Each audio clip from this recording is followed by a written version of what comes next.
Cattle ملحد type کے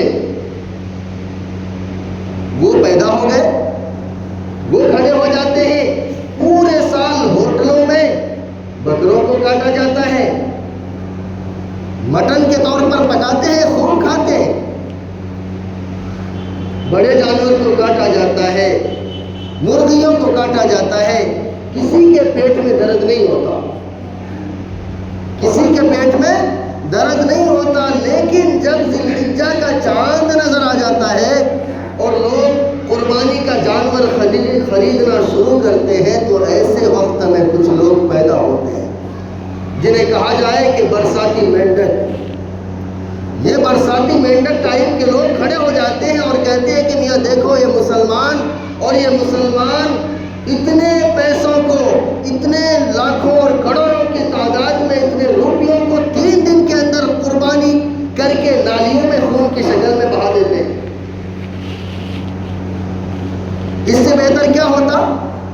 اور بھولے بھالے مسلمان کو، جن کو دین سے دل لگی نہیں ہے، دین سے وابستگی نہیں ہے، ایسے لوگوں کو بہلاتے ہیں، پھسلاتے ہیں کہ ارے میاں کیا کرتے ہو، 3 دن قربانی کر کے جانور کے گلے پر چھری چلا کر اتنے پیسوں کو برباد کر دیتے ہو، اس سے بہتر تو یہ ہوتا کہ کسی غریب کی بیٹی کی شادی میں کچھ پیسے دے دیتے۔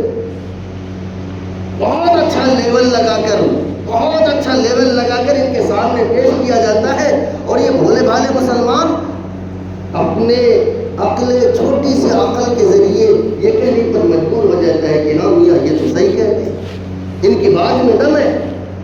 وہ دم کیسے؟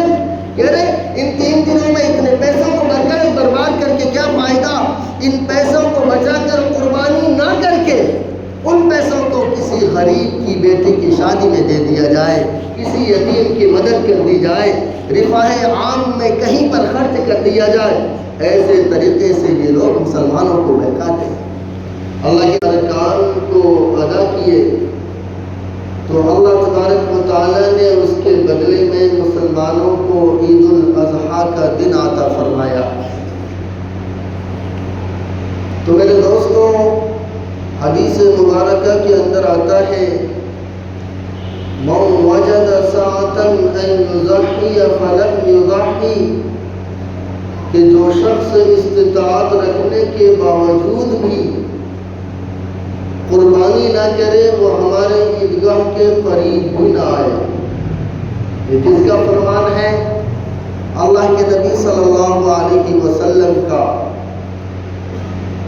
یعنی اگر انسان کے اندر استطاعت ہے، اللہ تبارک و تعالیٰ نے اس کو نوازا ہے، پھر بھی وہ قربانی کے واجبات کو ادا نہیں کرتا، قربانی نہیں کرتا، تو اللہ کے نبی صلی اللہ علیہ وسلم نے فرمایا وہ ہمارے عیدگاہ کے قریب نہ آئے۔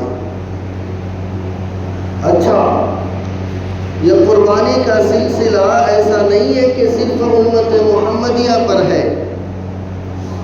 جب سے دنیا بنی، جب سے حضرت آدم علیہ السلام اس دھرتی پر تشریف لائے، اس دنیا میں تشریف لائے، تو حضرت آدم علیہ السلام کے 2 بیٹوں نے بھی قربانی پیش کیا تھا۔ جب آپ 6 پارے کی تفسیر کو پڑھیں گے سورۃ المائدہ کے اندر، تو قابیل اور حابیل کا ذکر ملتا ہے کہ حابیل اور قابیل نے قربانی پیش کیا تھا، تو اللہ تبارک و تعالیٰ نے حابیل کی قربانی کو تو قبول کر لیا اور قابیل کی قربانی کو رد کر دیا تھا۔ تو پورا ایک واقعہ ہے، میں اس کی طرف جانا نہیں چاہتا، بس اتنا آپ سے عرض کرنی ہے کہ یہ قربانی صرف امت محمدیہ پر نہیں ہے، بلکہ اس سے پہلے جتنی امتیں گزری اللہ تبارک و تعالیٰ نے ان کے ذمے بھی قربانی کو رکھا تھا۔ تو قابیل نے قربانی پیش کیا، حابیل نے پیش کیا۔ جب قابیل کی قربانی قبول نہ ہوئی تو اس نے کیا کہا کہ میں تجھے ضرور بھی ضرور قتل کروں گا۔ اور اس وقت میں قربانی کے قبول ہونے کا الگ طریقہ تھا، آسمان سے کوئی آگ آتی تھی، یعنی جانور کو ذبح کر کے کسی پہاڑ کے اوپر رکھ دیا جاتا، یا غلہ جو اللہ کے راستے میں انسان قربان کر رہا ہے اس کو کسی پہاڑ کے اوپر رکھ دیا جاتا، آسمان سے کوئی آگ آتی اور اس کو کھا جاتی، جلا جاتی، یہ اس سے پتہ چلتا تھا کہ ہماری قربانی قبول ہو گئی۔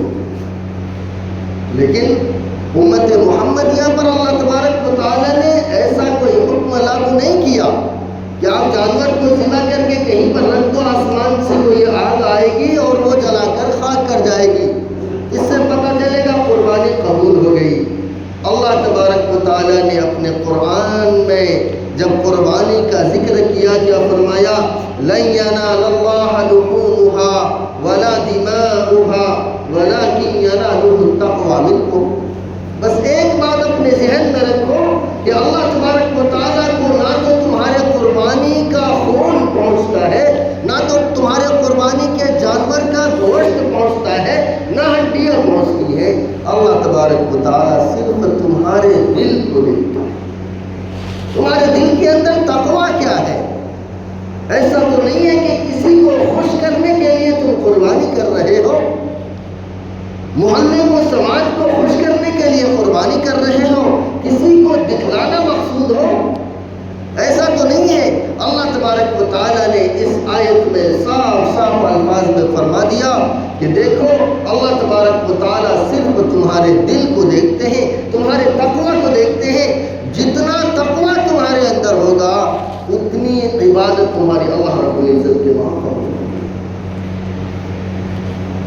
تو نبی کریم صلی اللہ علیہ وسلم جب ہجرت کر کے مدینہ منورہ پہنچے، 10 سال آپ صلی اللہ علیہ وسلم نے مدینہ طیبہ میں گزارا، اور کتابوں کے اندر آتا ہے کہ 10 سال آپ صلی اللہ علیہ وسلم برابر قربانی کرتے رہے۔ ایک حدیث میں آتا ہے کہ 2 مینڈے قربان کیے، ایک اپنی طرف سے، ایک امت محمدیہ کی طرف سے۔ اپنی امت کی طرف سے تو امت کا فرض کیا بنتا ہے؟ امت کا فرض بنتا ہے، امت کی ذمہ داری بنتی ہے کہ جب وہ قربانی کرے، اگر اس کو اللہ نے استطاعت دیا ہے، اتنی طاقت دی ہے، تو اللہ کے نبی صلی اللہ علیہ وسلم کے نام کا بھی قربانی کرے، کیونکہ اللہ کے نبی صلی اللہ علیہ وسلم نے 1450 سال پہلے ہمارے اور آپ کے نام کا قربانی کر دیا۔ یہ بات اسی سے کیا پتہ چلا؟ اسی سے کیا پتہ چلا؟ ان لوگوں کے سوالات کا جواب انہی آیتوں کے ذریعے، انہی احادیث کے ذریعے پتہ چلا۔ وہ کیا؟ بعض حضرات آج کل ملحد ٹائپ کے وہ پیدا ہو گئے، وہ کھڑے ہو جاتے ہیں، پورے سال ہوٹلوں میں بکروں کو کاٹا جاتا ہے، مٹن کے طور پر پکاتے ہیں، خوب کھاتے ہیں، بڑے جانور کو کاٹا جاتا ہے، مرغیوں کو کاٹا جاتا ہے، کسی کے پیٹ میں درد نہیں ہوتا، کسی کے پیٹ میں درد نہیں ہوتا۔ لیکن جب ذی الحجہ کا چاند نظر آ جاتا ہے اور لوگ قربانی کا جانور خریدنا شروع کرتے ہیں، تو ایسے وقت میں کچھ لوگ پیدا ہوتے ہیں جنہیں کہا جائے کہ برساتی مینڈک۔ یہ برساتی مینڈک ٹائپ کے لوگ کھڑے ہو جاتے ہیں اور کہتے ہیں کہ میاں دیکھو یہ مسلمان، اور یہ مسلمان اتنے پیسوں کو، اتنے لاکھوں اور کروڑوں کی تعداد میں اتنے روپیوں کو 3 دن کے اندر قربانی کر کے نالیوں میں خون کی شکل میں بہا دیتے ہیں۔ اس سے بہتر کیا ہوتا؟ اور بھولے بھالے مسلمان کو، جن کو دین سے دل لگی نہیں ہے، دین سے وابستگی نہیں ہے، ایسے لوگوں کو بہلاتے ہیں، پھسلاتے ہیں کہ ارے میاں کیا کرتے ہو، 3 دن قربانی کر کے جانور کے گلے پر چھری چلا کر اتنے پیسوں کو برباد کر دیتے ہو، اس سے بہتر تو یہ ہوتا کہ کسی غریب کی بیٹی کی شادی میں کچھ پیسے دے دیتے۔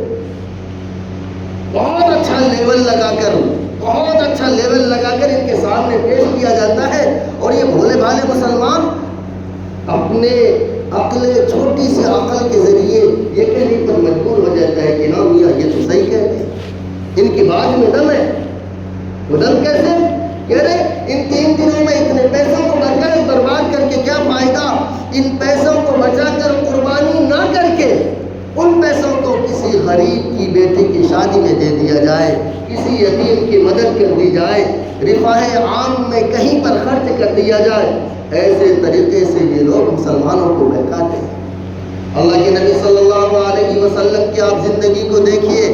حضور صلی اللہ علیہ وسلم مدینہ طیبہ ہجرت کرنے کے بعد 10 سال وہاں پر رہے، بلکہ حجۃ الوداع کے موقع پر آپ صلی اللہ علیہ وسلم نے 100 اونٹ کو قربان کیا۔ یہ بھی آپ حضرات جانتے ہوں گے 63 اونٹ کو آپ صلی اللہ علیہ وسلم نے اپنے ہاتھ سے نہر کیا۔ اس میں بھی ایک مصلحت تھی۔ آپ صلی اللہ علیہ وسلم کی عمر کتنی ہوئی؟ 63 سال۔ تو آپ صلی اللہ علیہ وسلم نے 63 اونٹ کو خود نہر کیا، باقی کو حضرت علی رضی اللہ تعالیٰ عنہ کو دے دیا کہ تم کرو۔ اس سے یہ پتہ چلا کہ آپ صلی اللہ علیہ وسلم نے اپنے زندگی کے ہر سال کے بدلے میں ایک اونٹ کو قربان کیا۔ یہ آپ صلی اللہ علیہ وسلم کی زندگی ہے۔ اچھا یہ بتائیے کہ وہ دور مفلسی کا زیادہ تھا یا یہ دور مفلسی کا زیادہ ہے؟ ظاہر سی بات ہے، حضور صلی اللہ علیہ وسلم کے زمانے میں ایسے ایسے مفلس موجود تھے، ایسے ایسے لوگ موجود تھے جن کے گھر میں کھانے کو کچھ نہیں تھا، جن کے جسم پر لباس نام کی کوئی چیز مشکل سے ہوا کرتی تھی۔ اصحاب صفہ کے وہ تمام حضرات، حضرت ابو ہریرہ رضی اللہ تعالیٰ عنہ اور بھی بہت سے صحابہ جو چبوترے پر بیٹھ کر دین کو سیکھا کرتے تھے، ان کے پاس کہیں سے کھانے کو کچھ آ جاتا تھا تو کھا لیتے تھے، نہیں تو ایسے ہی۔ حضرت ابو ہریرہ رضی اللہ تعالیٰ عنہ کی باضابطہ حدیث ہے، وہ فرماتے ہیں کہ مجھے بھوک کی وجہ سے ایسی غشی آ جاتی تھی، میں کہیں پر پڑ جاتا تھا، لوگ سمجھتے تھے کہ ان کو شاید مرگی کی بیماری پڑی ہے، کوئی دورہ پڑا ہے، لیکن وہ دوڑا والا کچھ نہیں ہوتا تھا، وہ بھوک ہوتی تھی جس کی وجہ سے میں تڑپتا تھا، بدحال رہتا تھا۔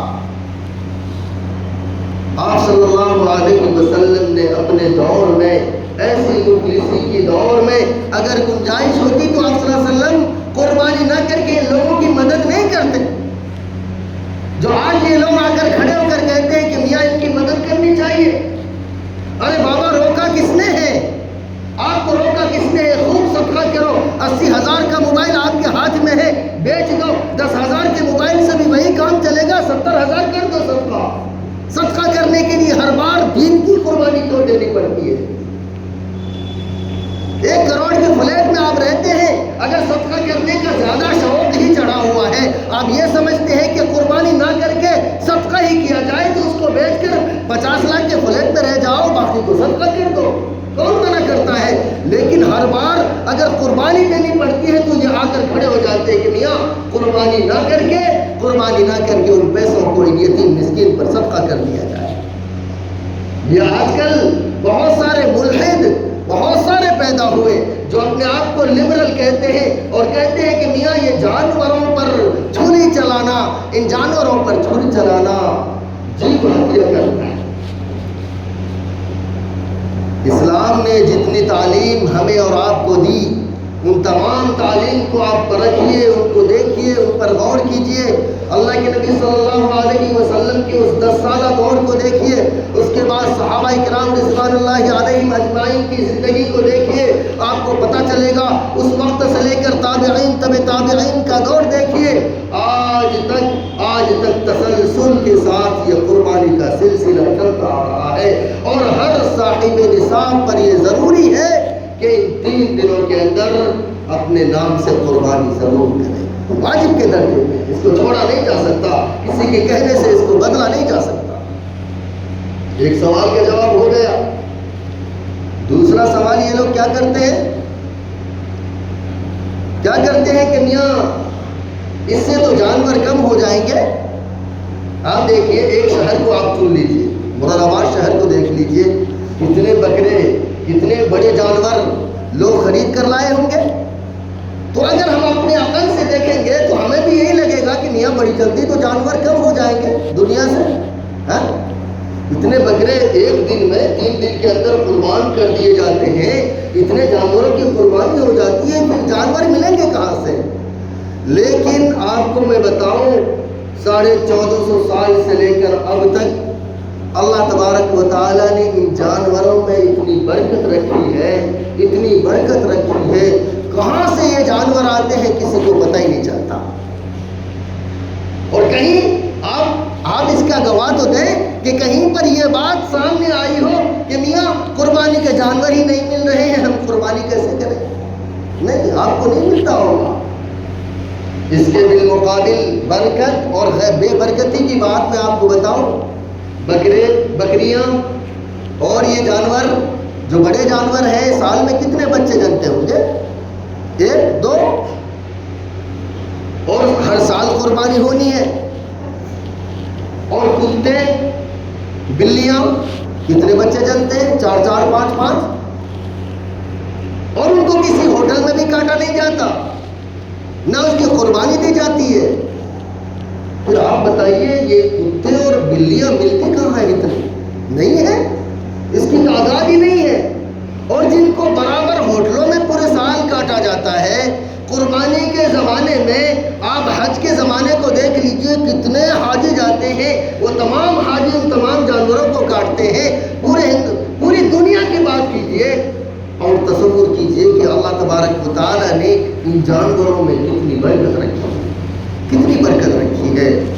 یہ اللہ تبارک و تعالیٰ کی کسی چیز میں برکت رکھنے کی بات ہے کہ جس چیز کو زیادہ استعمال کیا جاتا ہے اللہ تبارک و تعالیٰ اس میں برکت رکھتے ہیں۔ یہ 2 سوال کا جواب ہو گیا۔ ایک تیسرا سوال یہ ملحد لوگ کرتے ہیں، وہ کیا؟ کہ میاں معیشت پر اثر پڑ جائے گی؟ کس طریقے سے؟ 3 دن میں اربوں اور کھربوں روپے مسلمان نالیوں میں بہا دیتے ہیں، معیشت پر تو اثر پڑے گی۔ میں ایسے لوگوں کو جواب دیتا ہوں، ہمارے علماء نے اس کا جواب دیا اور بہت اچھے طریقے سے جواب دیا۔ اس سے بہت سے لوگوں کا روٹی باضابطہ جڑا ہوا ہے۔ بہت سارے لوگ گاؤں دیہات کے ایسے ہوتے ہیں جو باضابطہ ان کو پالتے ہیں، وہ سال بھر اس کا انتظار کرتے ہیں کہ کب قربانی کا زمانہ آئے گا، کب یہ مسلمان اپنے گھروں سے نکلیں گے، ہمارے جانوروں کو خرید کر لے جائیں گے، ہمارے ہاتھ میں اس کی پونجی آئے گی۔ اور جب پونجی آئے گی تو پونجی خرچ کہاں پر کریں گے؟ بھئی اور کاموں میں خرچ کریں گے۔ کوئی اپنے بچوں کے لیے کپڑے لے گا، کوئی اپنی بائک نکالے گا، کوئی اور گاڑی نکالے گا، تو اس سے معیشت بڑھے گی یا گھٹے گی؟ دوسری بات، چارہ والا، ایک جانور کو یہاں سے لے کر دوسری جگہ پہنچانے والا، کیا یہ سب کام فری میں ہوتا ہے؟ نہیں، سب پیسے لیتے ہیں۔ یہ تو مسلمان اور مسلمان قوم اور اسلامی شریعت کی خوبصورتی ہے کہ ایک قربانی میں ایک نہیں بہت سارے لوگوں کے فائدے جڑے ہوئے ہیں۔ اب اس پر ذرا غور کیجئے اور تصور کیجئے، آپ کو پتہ چلے گا۔ ایک جانور لینے کے لیے جاتے ہیں اور جس بازار میں جاتے ہیں وہاں سے جانور کو لے کر آتے ہیں، اس میں خرچہ ہوتا ہے۔ جتنے دن آپ کے گھر میں وہ جانور بندھا ہوا ہے اس کے چارے میں خرچ جاتے ہیں۔ قصائی کاٹنے کے لیے آتا ہے، قربان کرنے کے لیے آتا ہے، قصائی کو اس کی اجرت دینی پڑتی ہے۔ تو برابر یہاں تو پیسے جا ہی رہے نا، اور دوسروں کا اس سے فائدہ جڑا ہوا ہے، دوسرے اس سے فائدہ اٹھا رہے ہیں۔ تو قربانی دراصل غریبوں کے مہمانی کا بھی ایک طریقہ ہے۔ کیا ہے؟ بہت سارے ایسے حضرات ہیں سال بھر ان کو توفیق نہیں ہوتی، ان کے جیب میں پیسے ہی نہیں ہوتے کہ بھائی مٹن خرید کر کھائے، بکرے کا گوشت کہیں سے لے کر آئے۔ بکرا تو چھوڑیے، بڑے کے جانور کا گوشت جلدی خریدنے کا ان کی توفیق نہیں ہوتی، جیب میں پیسے ہی نہیں ہوتے۔ یہ اللہ تبارک و تعالیٰ 3 دن مہمانی کا عطا کرتا ہے۔ جس کو اللہ نے وسعت دی وہ قربانی کرے، اور یہ طریقہ بتایا کہ آپ قربانی کے جانور کا جو گوشت ہے اس کو تقسیم کریں، ایک حصہ فقراء کو دیں، ایک حصہ اپنے لیے، ایک حصہ رشتہ داروں کے لیے۔ تو یہ کتنی خوبصورتی ہے اسلام کے اندر، آپ دیکھیے 3 دن خوب دبا کے مہمانی ہو رہی ہے۔ فقراء کے گھر میں بھی خوب گوشت بن رہے ہیں، مٹن بن رہے ہیں، وہ بھی کھا رہا ہے، ان کے دل سے دعائیں ملتی ہیں، اللہ کے نبی صلی اللہ علیہ وسلم خوش ہوتے ہیں، ہر چیز میں خوشی ہوتی ہے۔ یہ ہے۔ تو آج یہ جو ملحد اٹھ کر آتے ہیں اور یہ کھڑے ہو کر جو ہمارے مسلمان بھائی ہیں ان کو بہکانے کی کوشش کرتے ہیں، ان کو یہ سوال اور یہ جواب اچھے سے پڑھ لینا چاہیے کہ ہمارا اسلام کسی کو کمی اور بیشی کا درجہ نہیں دیتا، برابری کا درجہ دیتا ہے، اور برابری اسی میں ہے کہ ہم بھی کھائیں اور دوسروں کو بھی کھلائیں۔ یہ طریقہ ہے۔ تو میرے دوستو 28 ذی الحجہ کو یوم النحر ہے، اسی دن قربانی کرنی ہے۔ اس سے پہلے بروز بدھ سے ایام تشریق کا عمل شروع ہوگا۔ فجر کی نماز سے لے کر بدھ کے دن فجر کی نماز سے لے کر اتوار کے دن عصر تک